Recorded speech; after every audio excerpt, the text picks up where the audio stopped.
thank you so much for having me in your classroom. My name, like Miss Tere said, my name is Dr. E, and I come from a very special place in the United States called South Dakota. Wow, that's amazing. And in South Dakota are the Lakota people, are the Sioux people, and it's a very large group of people. The Lakota Sioux people are a large group of people, and my group of people, my tribe, are the Standing Rock Sioux people. And so I'm here to share a story with you today that was given to me by my elders and by my ancestors and by my teachers. You know, stories are one way that we learn. In where I come from, the land where I come from, we don't always go to school to learn. Sometimes we just go to our grandparents' house and we learn a lot from our grandparents. Or maybe we just go to our friends' house and we learn a lot from the families that we go and visit. And we learn a lot through stories. Raise your hand if you love stories. Everybody does. Almost everybody loves good stories. Are you ready for a good story? I have a really good one for you.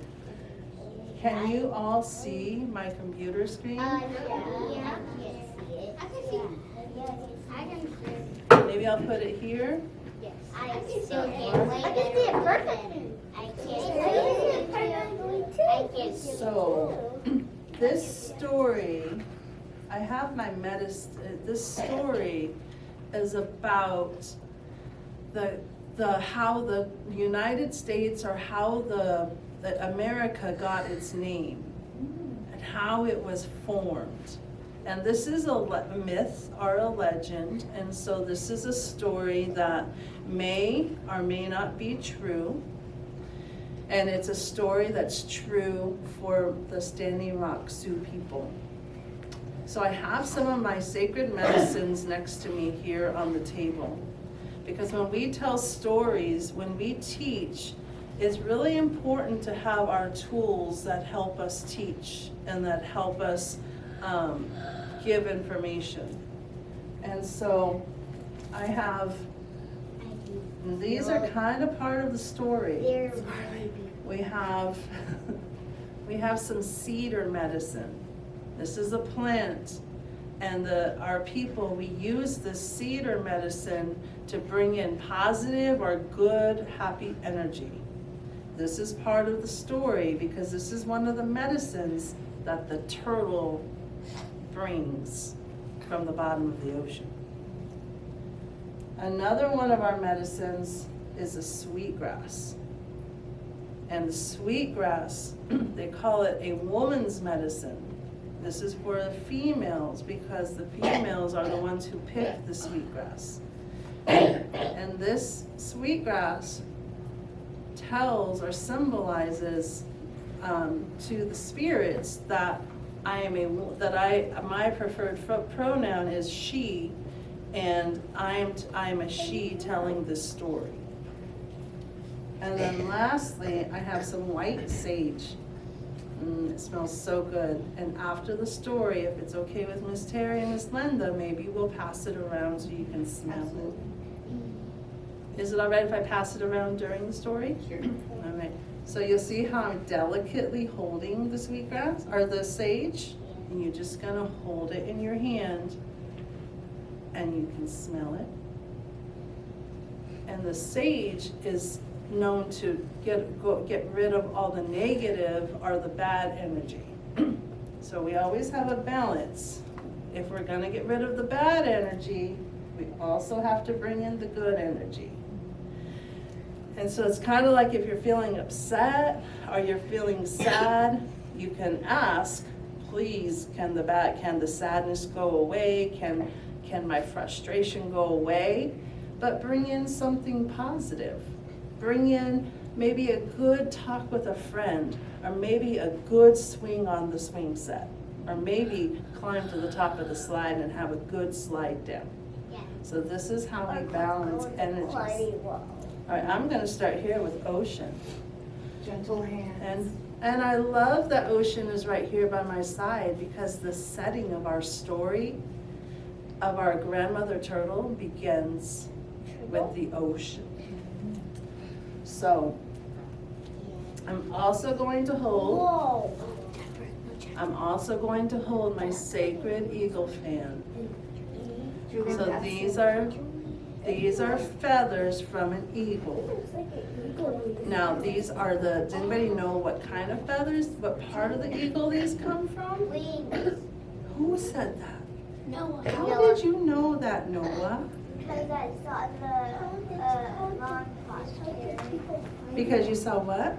Because they're long. Because they're Just pass it to the long. next person. And they're So feathers. very short, like try not to touch anyone next to you, but make some wings. Show us your wings. Show us your wings. Yeah. So just imagine the eagle and its wing. So this is a very special eagle wing. This eagle wing belonged to my mother. And when she got older, she gave it to me. And she gave me the eagle wing so that I could fly, so that I could be successful and I would have strength to meet my goals, to do the things that I want to do. So the eagle is also going to be a very important character in our story. Gentle hands. So our story begins a long time ago. A long time ago, the people on the planet Earth were fighting. They got into a fight. And they started arguing with each other. And they started dividing. They started separating from each other. Like they stopped going and spending time at their houses, at each other's houses, and they stopped sharing meals together, and they just stayed in their own homes, and eventually they even started building their homes away from each other, and they went to opposite sides of the earth. There was one group of people on this side of the earth, and one group of people on that side of the earth. And they were so sad. They missed their friends. They missed having dinner together. They missed laughing. They missed hugging. And they started to cry because they were so sad. And sometimes people didn't like it when they cried. They would say, "Stop crying. You shouldn't be crying." And that made the people divide even more and separate even more. All the way till one group of people was on this side of the earth and one group of people were on this side of the earth. And the poor earth, what used to be a sphere, with all of the weight of the people's sorrow and sadness, the earth started to crack down the middle. And the earth, like an orange, you know, you cut an orange in half, it split, and it went. The ocean waters rose and covered more and more of the earth, and the earth eventually went into the ocean. And there was no more earth. Do you see eagles now? No. I see an eagle wing. There we go. Well, the eagles were flying in the sky when the earth went into the ocean. And they kept flying, and they kept flying, and they could still hear the prayers of the people in the ocean. And they wondered, what can we do? We can keep flying, and we can take all the wishes, because there were wishes coming from the ocean that the earth would come back together and that we people could survive on the earth. And the eagles, they heard the wishes and they kept flying higher and higher and higher. And they were talking to the powers that be, the Great Spirit, and saying, our people really need your help. And we're telling you what their wishes are. Well, the powers that be, or the Great Spirit, said, we can't help you. The people have to figure out a way to get along. And so the wingeds, the hawks, the eagles, they flew down to the waters, and they called out to the people, and they said, you have to learn how to get along, or you can't have your earth again. And the people said, we're too angry to get along. And you have to ask the animals to help. And so the wingeds, the eagles, they flew back up, and they're pretty tired at this point because they've been flying a long time. And they told the Great Spirit, we need a little bit of earth. We need to send one of our animal friends to the bottom of the ocean to get a little bit of earth so that we can have life again, so that the people can learn how to get along. And so the Great Spirit said, send one animal to the bottom of the ocean to bring up some earth. Now that animal probably can't do it on their own. So that animal's gonna have to be a pretty special animal who knows how to ask for help and who knows how to get support or make friends to help them. So the wingeds, they flew back down and they said, okay, we're gonna try. So they went to the people and they went to the animals and they said, we need an animal to go to the bottom of this ocean and bring up a little piece of earth. Well, Otter said, I volunteer. I live in the water and I know how to swim really well, so I will go to the bottom of the ocean and I will bring up a little bit of earth so that we can have earth again. I was right. All of the relatives agreed Otter was a good choice because Otter was right. They did know how to swim in the waters. So Otter, with all of their might, took off down into the ocean. They had to take a breath and they tried to go deeper. They took a breath and they went deeper and then they got deep, but they couldn't make it. They had to shoot up all the way to the surface of the water and get air. And Otter said, I'm so sorry, relatives. I ran out of air.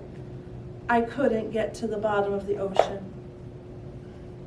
Everybody agreed Otter had done their best and said, thank you for trying. Let's talk about it. Let's talk some more. I was right. That was Otter.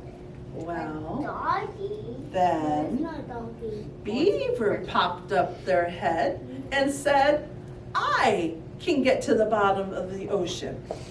My relatives, we know how to work with water. We know how to work with earth. So it's a good choice for me to go down, said Beaver, to the bottom of the ocean and get the earth. Everybody looked at each other and they said, okay, Beaver, you're right. You're a good choice to go to the bottom of the ocean and get the earth. So Beaver with their broad tail dove deep into the earth or into the ocean, swam some more, used their tail to push themselves further down. And then Beaver's tail got tired. And Beaver got tired. Beaver turned around, came back to the surface of the water, and said, I'm so sorry, relatives. I got tired. I couldn't make it to the bottom of the ocean. Again. All of the relatives agreed Beaver had done their best, and they started to talk again. So notice, the humans are starting to talk to each other again, and they're starting to get along. Next, snake came, or eel came. Eel says, hey, my relatives really live on the earth, and they live in the water, and we travel long distances, and it's pretty easy for us to travel. So I will go down to the bottom of the ocean, and I will get the earth. That'll definitely work. That won't work. Yeah, all of the relatives definitely thought Snake was the best person for the job. It was not So Snake slithered down in the ocean, and slithered some more, and some more. Snake got pretty far down because eel's body is long. Eels are water snakes. Eel's pretty long, so they got pretty far down into the ocean, and then it got dark. And eel didn't know where to go. Eel got lost. And eel got as far down as they could, but they had to turn back around because they couldn't see. No. So eel went back to the surface of the water and said, I'm so sorry, relatives. I couldn't see where the earth was. But I did my best. And all of the relatives agreed eel had done their best. What am I going to do now? And now the people are starting to get kind of sad and discouraged, and they're beginning to wonder, how are they going to get the earth to the top of the water? Turtle? Turtle comes. And Turtle says, my relatives are also in water, and they're also in land, and we really help each other out, so maybe I can make it to the bottom of the ocean and bring up some earth. Well, at this point, they're like, strong. give it a try. They are strong. And no, they're not. They agreed that Turtle was the best person for the job. So Turtle goes down into the water, and Turtle sees Seahorse. And Seahorse says, hey, what are you doing, Turtle? And the turtle says, the humans, they need a little bit of mud from the bottom of the ocean, and I'm gonna go get it. And the Seahorse says, well, do you need any help? And Turtle says, sure, if you want to come with me, that would be great. So Seahorse and Turtle start going deep into the ocean, and they come to Shark. And Shark is like, hey, what are you doing? And Turtle and Seahorse say, we're going to the bottom of the ocean, and we're going to get some earth to bring up so that the humans can live. Shark's like, hey, can I come with you? Yes. So Shark and Seahorse and Turtle are making their way down to the bottom of the ocean, and they come across a whale, the great blue whale. And Blue Whale is like, hey, what are you doing? It's good to see you together. And they tell them, Turtle and Seahorse and Shark say, we're going to the bottom of the ocean. We're going to get some earth to bring up so the humans can survive. Hey, can I come with you? Yeah. Every animal that Turtle came upon, she talked to them, and she said, I have a job to do. Do you want to help me? My friends are here and they're helping me. Come along. And so sure enough, By the time Turtle got to the bottom of the ocean, she had so many friends with her, and when they got to the bottom, they got that soft mud at the bottom of the ocean. The friends helped put some earth onto the turtle shell, and Turtle started coming back up, but she got tired and she lost air, but her friends were there to help lift her up. They helped push her up, and sometimes they even brought air to her so she could keep coming up. And after a little while, I mean, she wasn't fast. She didn't do it really quickly, but she did it. She got to the top of the surface of the ocean, and she had some earth on her back. And that's what the Great Spirit wanted. And so Turtle came up to the surface of the ocean, had a little bit of dirt, a little bit of earth, and they started planting. They started putting food. They started putting plant medicine, and even some animals came, and they all started living on the little piece of earth together. And that is how that is why we call America Turtle Island, is because the turtle helped make sure that there was earth in America so that people could survive. Turtle America.